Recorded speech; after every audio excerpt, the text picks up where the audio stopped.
लोग राष्ट्रीय सुरक्षा पार्टी के केंद्रीय कार्यालय में हैं और मेरे साथ जो शख्स है ये किसी परिचय का मोहताज नहीं है। तो आप बिल्कुल इस समय एक युवा है और आप इस पार्टी से आपको जो है लोकसभा का प्रत्याशी बनाया है दिल्ली से। तो मैं इसकी पूरी जानकारी चाह रहा था। मैं रहने वाला गोरखपुर का हूँ, अमित कुमार सिंह। और मैं 18 साल पहले गोरखपुर से आया दिल्ली में सीए करने के लिए। उसके बाद से मैंने पढ़ाई पूरी करने के बाद अपना जो है प्रैक्टिस कर रहा हूँ। बट बीच में मुझे 2-3 साल पहले मुझे राष्ट्रीय सुरक्षा पार्टी में जो राष्ट्रीय अध्यक्ष है रामानुज सिंह जी, उनसे मुलाकात हुई। फिर उनके विचार भाव से हमने जो है निर्णय लिया कि हम पार्टी के साथ जो है अपना समय थोड़ा देते हैं।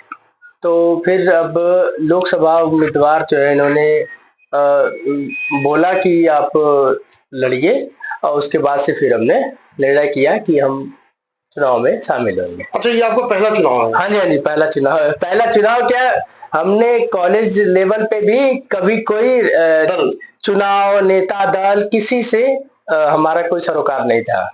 हम एकदम सिंपल जैसे होते हैं उस टाइप से थे। अच्छा, आपको जिस लोकसभा से प्रत्याशी बनाया गया है वो कौन सी लोकसभा है?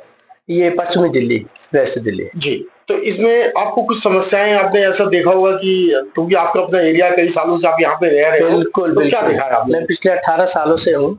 तो यहाँ पे सबसे बड़ी जो समस्या है ना, ये जो रोड की समस्या है। रोड क्या करते हैं लोग, साल में 4 से 5 बार जो है तोड़ते हैं और फिर बनाते हैं।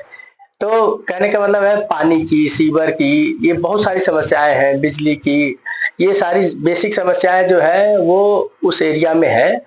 और मैंने तो ये देखा है मतलब वीआईपी एरिया छोड़ दिया जाए तो कोई भी ऐसा एरिया नहीं है जहाँ पे ये काम करते हैं या नहीं करते हैं, कुछ पता नहीं चलता, चाहे वो कोई भी पार्टी हो। 18 साल में मैंने बीजेपी देखा, आम आदमी पार्टी देखा, जो भी पार्टियां आई है वो सब अपने मतलब के लिए आती हैं, 2-4 दिन प्रचार करती है फिर चली जाती है।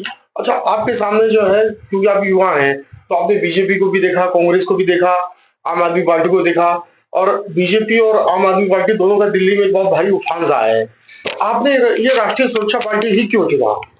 राष्ट्रीय सुरक्षा पार्टी चुनने का एक सबसे बड़ा कारण ये है कि एक तो ये हमारी छोटी पार्टी, नई पार्टी और ईमानदार पार्टी है और करने वाली है। जैसे हम अभी इसका सबसे बड़ा एग्जाम्पल देखते हैं जो कोविड में हुआ। कोविड में इन्होंने घर घर जाके और सारे जगहों पे इन्होंने जो हेल्प किया, सहायता किया लोगों का। तो एक क्रेज जो है राष्ट्रीय सुरक्षा पार्टी का ये नहीं है, पैसे को तो वरीयता नहीं देते हैं। इनका सबसे मेन कारण यह है कि समाज की सेवा करना, लोगों का कल्याण करना, चाहे दिन हो या रात हो।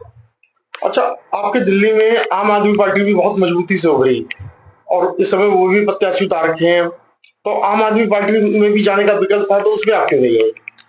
आम आदमी पार्टी में जाने का ये है कि अभी तो सब लोग देख ही रहे हैं कि चुनावी माहौल में जो है केजरीवाल जी अंदर है जी। तो कहने का मतलब यह है कि हमें उस पार्टी में नहीं जाना है जहां पे वादे कुछ और है और उसके पीछे कुछ और है। हमें तो उसमें जाना है जहां पे सामने भी है और पीछे वही है। अच्छा, यानी राष्ट्रीय सुरक्षा पार्टी में जो दिल में है वही सामने। हाँ, ये तो है। ये नहीं है कि बिल्कुल बिल्कुल मैं पिछले 4 सालों से देख रहा हूँ, मुझे कहीं भी किसी भी समय ऐसा नहीं लगा कि ये इनके मन में कुछ और है और करते कुछ और। अच्छा, आखिरी सवाल ये पूछूंगा कि दिल्ली में पूर्वांचल बाहुल क्षेत्र पूरा का पूरा है और आपको शेरे पूर्वांचल की खिताब भी दिया है आपके अध्यक्ष जी ने, तो आप उसके बारे में क्या कहोगे? अब ये तो रामानुज जी का जो है अपना बड़प्पन है कि उन्होंने किस तरीके से इस चीज को परिभाषित किया। मैं उनका धन्यवाद करना चाहता हूं कि उन्होंने एक भरोसा भी जताया है मेरे ऊपर। तो उसको जताया तो है, लेकिन यह है कि अगर मौका मिला तो उसको करके भी दिखाना है, उसको करके भी दिखाएंगे। अच्छा, शेरे पंजाब जो बोला है वो करके दिखाना है। जो शेरे पूर्वांचल, हाँ, शेरे पूर्वांचल जो बोला है उस टाइटल को हमें करके भी दिखाना है। आपके यहाँ जो पूर्वांचल आबादी है उसके लिए कोई संदेश या दिल्ली की जनता के लिए कोई संदेश आप देना चाहते हो? दिल्ली की जनता हो चाहे कहीं की भी जनता हो, मेरा कहने का मतलब यह है कि अगर उनको अमन, चैन, सुख, शांति चाहिए तो उनको एक नया विकल्प ढूंढना होगा। चाहे वो हमारी राष्ट्रीय सुरक्षा पार्टी हो, हम तो यही कहेंगे कि भाई राष्ट्रीय सुरक्षा पार्टी को सपोर्ट करिए, नए परिवर्तन की उम्मीद रखिए। भाई आपने सबको टेस्ट कर लिया। जी। बीजेपी जो 40 साल से है, आम आदमी पार्टी जो 4 साल से है, जो भी पार्टियां आई नहीं, तो आप हमें भी मौका कर देख के देखिए कि क्या होता है। जी। अगर इसमें कुछ लगेगा कि हम नहीं कर पाते तो फिर आपके पास तो ऑप्शन है ही कि हमेशा चेंज करने का, तो आप कर सकते